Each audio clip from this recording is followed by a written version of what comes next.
Download CapCut, then open, then new project. Pag may napili na, click mo yan, add, tapos gusto mong iklian. Ang horizontal line, i-position mo sa gusto mong tanggalin na clips. Then hanapin mo yung na may split. I-click mo yan, tapos gawin mo ulit, i-drag mo yung horizontal line. Ito yung result niya. Tapos click yung delete.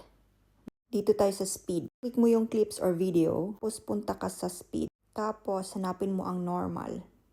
Click mo lang. Tapos may nakita kang button, i-drag mo lang. From one side to another. Nakita mo yung check sa taas. Yan, i-click mo para ma-save. Yan. Dito naman tayo sa audio. Lahat naman tayo parang ako lang, pilingirang palaka. Click mo yung audio sa baba. Tapos, yung record. Tapos, tin mo yung button na yan. Satisfied ka, click mo yung check dyan sa taas to save.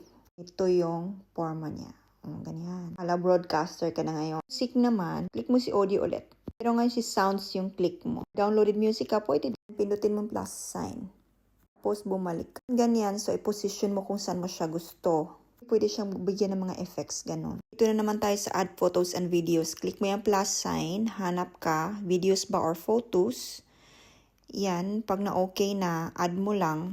Yan, drag mo lang yan. Gusto mo hanggang sa puso niya, kaso may may-ari ng iba. Chill ka lang dyan. Sana po may natutunan. Good luck!